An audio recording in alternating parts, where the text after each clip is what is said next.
Lecture में हमने पढ़ा था हेनरी लॉ और हेनरी लॉ के बारे में हमने पढ़ा था। तो हेनरी लॉ की डेफिनेशन पढ़ी थी, उसकी एप्लीकेशंस पढ़ रखी थी और एक लास्ट क्वेश्चन मैंने बताया था H2S toxic gas with rotten egg like smell से।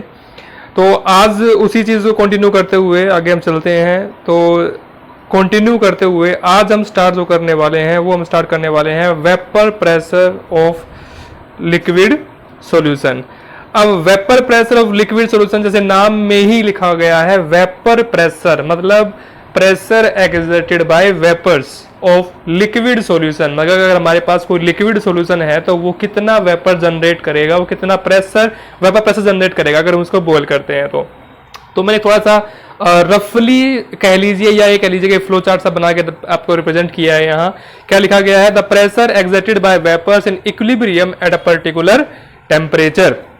तो ये चीज आपको ध्यान रखने की इक्विलिब्रियम होना चाहिए और टेम्परेचर क्या होना चाहिए, एक पर्टिकुलर टेम्परेचर होना चाहिए। डिवाइडेड इनटू टू पार्ट, दो बार में मैंने डिवाइड किया है। पहला पार्ट क्या है कि जो वेपर प्रेशर हम पढ़ेंगे किस किस के बारे में पढ़ेंगे, एक पढ़े हम लिक्विड इन लिक्विड और एक हम पढ़ेंगे सॉलिड इन लिक्विड सॉल्यूशन। ये दो चीज आपको ध्यान रखें कि आपके जब चैप्टर एनसीईआरटी बुक में देखोगे तो वहां आपको दो हेडिंग मिलेंगी। एक आपको मिलेगी vapour pressure of liquid in liquid solution, दूसरा मिलेगा vapour pressure of solid in liquid solutions. या दूसरा नेम भी हम इसको लिख सकते हैं क्या, जैसे मैंने लिखा भी है यहाँ, और जो आपका लिक्विड इन लिक्विड सॉल्यूशन है उसको मैंने लिखा है यहाँ roles law for volatile solute. मतलब रोल्स लॉ किसके लिए, वोलेटाइल सोल्यूट के लिए, और उसको मैंने लिखा है roles law for non volatile solute. ध्यान दें ये नाम जो मैंने यहां लिखे हैं ये बहुत ही ज्यादा क्या है, इंपॉर्टेंट है।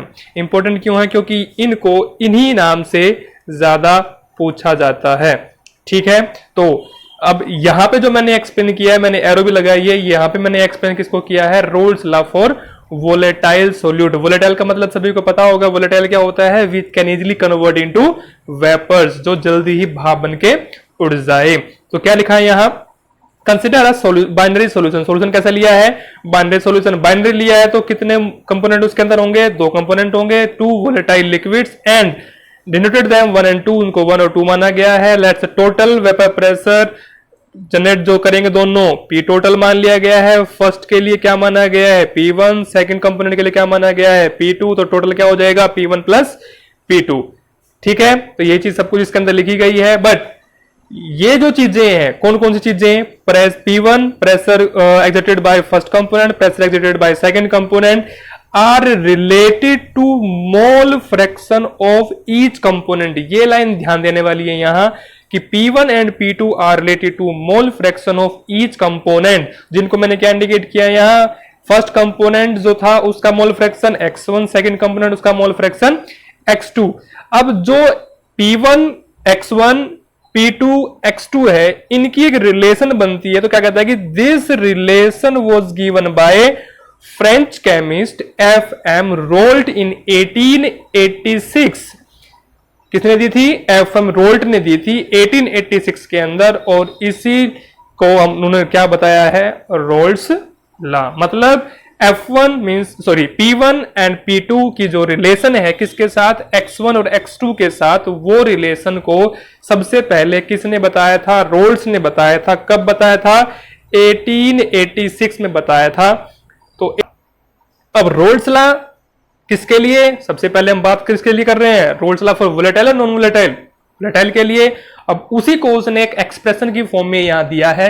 क्या दिया है, expression of roles law for volatile solute. Volatile solute के लिए जो एक्सप्रेशन बनेगी वो क्या बनेगी, वेरी इजी। बट ध्यान देने वाली बात क्या है कि हमें किस किस तरीके से लेना। जैसे मैंने वहां पीछे हमने क्या देखा था, पीछे हमने देखा था कि वो P1 रिलेट कर रहा था X1 के साथ, P2 रिलेट कर रहा था X2 के साथ। तो वही चीजें यहां लिखी गई हैं, P1 रिलेट कर रहा है X1 के साथ, P2 X2 के साथ। और कैसे प्रोपोर्शनल है, डायरेक्टली प्रोपोर्शनल है। तो रोल्स लॉ क्या कहता है, रोल्स लॉ ये कहता है कि P1 directly proportional to X1 इस केस में, और P2 directly proportional to X2 इस केस में। अब P1 क्या है, वेपर प्रेशर, X1 क्या है, mole fraction of first component. तो डेफिनेशन क्या जनरेट होती है यहां, तो डेफिनेशन मैंने यहां लिखी है, क्या कहती है कि roles law states that for a solution of volatile liquid the partial pressure of each component of the solution is directly proportional to its mole fraction present in the solution. तो कहने का मतलब क्या है, रोल्स लॉ क्या बन गया, फिर रोल्स लॉ ये बन गया कि partial pressure of a component is directly proportional to its mole fraction. अगर फर्स्ट कंपोनेंट है तो फर्स्ट कंपोनेंट का मोल फ्रैक्शन लेंगे, अगर सेकंड कंपोनेंट तो सेकंड कंपोनेंट का मोल फ्रैक्शन हम यहां से लेके चलेंगे। बात समझ में आ गई होगी। बट क्या लगाया गया है, प्रोपोर्शनल। यहां भी क्या लगाया गया है, प्रोपोर्शनल। जब प्रोपोर्शनल को हटाते हैं तो क्या लगता है एक साथ में, प्रोपोर्शनैलिटी कांस्टेंट। और प्रोपोर्शनैलिटी कांस्टेंट क्या लगाया गया, मैंने लिखा है नीचे, where P1 is the vapour pressure of pure component और P2 भी क्या है वहां, vapour pressure of pure component. Pure component कौन सा, जिस कंपोनेंट का हम प्रेशर लेके चल रहे हैं। सपोज करके चलो कि मैंने एक वाटर ले लिया, एक मैंने यहाँ लेमन जूस ले लिया, तो लेमन जूस का वेपर प्रेशर कुछ और होगा और वाटर का वेपर प्रेशर कुछ और होगा प्योर स्टेट के अंदर। अब इन दोनों रिलेशन को कोरिलेट करते हुए, जैसे मैंने पहले ही बताया था कि दो कंपोनेंट है तो दोनों कंपोनेंट का जो प्रेशर होगा क्या होगा, P total. P total is equal to क्या होता है, तो P total is equal to होता है P1 प्लस P2। तो P1 plus P2 is equal to P total. तो P टोटल के लिए हम P1 और P2 हमारे पास आ गए हैं, ये मेरी P1 है, ये मेरा P2 है। तो यहां से हम क्या करेंगे, यहां से P1 की वैल्यू रख देंगे, यहां से हम P2 की वैल्यू रख देंगे। जब P1 से P2 की वैल्यू रखेंगे तो क्या आएगा मेरे पास, P1 की वैल्यू मेरे पास क्या है, P01 इंटू X1, ये मैंने यहां रख दी। P2 की वैल्यू मेरे पास क्या है, P02 इंटू X2, ये मैंने यहां रख दी। ध्यान देने वाली क्या है, बात क्या है, we know X1 plus X2 is equal to 1। ये क्या है, mole fraction of first component and mole fraction of second component जो टोटल होते हैं वो हमारे एक यूनिट ही काउंट करके हम चलते हैं, कि मतलब वो एक यूनिट मोल फ्रैक्शन, मतलब 1 मोल फ्रैक्शन हम काउंट करके चलते हैं। तो यहां से मैंने X1 plus X2 is equal to 1 ले लिया है। तो यहां से मैं किसी भी एक कंपोनेंट, मतलब या तो मैं X1 के मोल फ्रैक्शन, X1 मतलब फर्स्ट कंपोनेंट के मोल फ्रैक्शन निकाल सकता हूं, या मैं सेकंड कंपोनेंट के मोल फ्रैक्शन निकाल सकता हूं, किसी के भी निकाल सकता हूं। मैंने यहां X1 के निकाल के आपको बताए हैं। तो P total is equal to P01 into X1 plus P02 into X2 में मैंने यहां क्या किया है, ये X1 के की जो वैल्यू है 1 माइनस X2 ये मैंने पुट कर दी। पुट करने के बाद मैंने सोल्व किया, सोल्व करने के बाद मेरे पास क्या बना, यहाँ P01 into 1 minus X2 plus P02 into X2। फिर ये मैंने इसको सिंप्लीफाई कर लिया, P01 की वैल्यू मैंने 1 में कर दी और P0 वैल्यू की मैंने X2 में कर दी। तो मेरे पास क्या बन गया, P01 minus P01 X2 plus P02 X2। यहां से हम इनको सिंप्लीफाई कर लेंगे। सिंप्लीफाई करने के बाद मेरे पास क्या आता है, P01 plus P02 minus P01 into X2। और ऊपर मेरे पास मैंने दो रिलेशन बनाई है, दोनों रिलेशन में से देख लेना, आपकी बुक के अंदर शायद ये वाली दे रखी है, ये वाली नहीं दे रखी है, तो दोनों ही रिलेशन इसके अंदर बनेंगे। तो हमारे पास जो लास्ट में जो हमारे पास जो रिलेशन निकल के सामने आती है वो सामने क्या आती है, ये दो रिलेशन सामने आती है, दोनों ही सेम है, कोई अलग अलग नहीं है। कभी कोई कंफ्यूज हो जाए कि ये तो अलग अलग है, ये अलग नहीं है। जस्ट फर्क सिर्फ इसका है कि मैंने एक में P01 को पहले रखा है, एक में मैंने P02 को बाहर रखा है, P02 को पहले रखा है। तो यहाँ देख चेक कर लीजिए, यहाँ मैंने P01 को पहले रखा है, यहाँ मैंने P02 को पहले रखा है। ठीक है, तो ये हमारी रिलेशन हो गई। तो P टोटल इक्वल टू किसके आ गया, P01 plus P02 minus P0 into X2। ठीक है, आगे चलते हैं। तो आगे से क्या आते हैं, कंक्लूजन। कंक्लूजन मतलब जो हमारे पास रिलेशन आई है, रिलेशन क्या आई है हमारे पास, जो मैंने अभी आपको पीछे बताई रिलेशन हमारे पास आई है, ये वाली क्या रिलेशन आई है, P total is equal to P01 plus P02 minus P01 into X2। या फिर आप इसको भी ले सकते हो, तो जो भी आपको यूज करनी है वो आप यूज कर सकते हैं, क्योंकि दोनों ही इक्वेशन जो है वो राइट है। ठीक है, तो अब ये इक्वेशन क्या, अब इस इक्वेशन के अकॉर्डिंग क्या कहता है कि इनसे क्या कंक्लूजन सामने आता है। कंक्लूजन मैंने यहाँ 3 लिखे हैं, तीनों ही कंक्लूजन से सामने आते हैं। क्या कंक्लूजन सामने आते हैं कि अगर P टोटल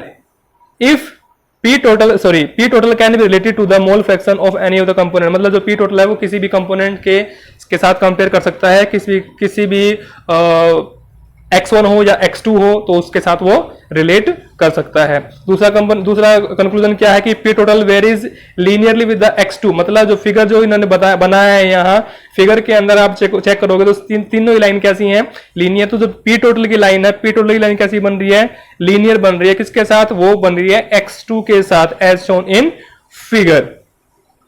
ठीक है, इसके अलावा क्या कहता है third point, depending upon P naught 1 and P naught 2 P total over the solution decrease और increase with increase of x1। ध्यान देने वाली बात क्या है, ध्यान देने वाली बात यह है कि अगर x1 इंक्रीज करता है तो जो p टोटल है वो डिक्रीज और इंक्रीज जो करेगा वो डिपेंड करेगा किसके ऊपर, पी नोट 1 और पी नोट 2 के ऊपर। दोबारा समझिए, depending upon P naught 1 and P naught 2 P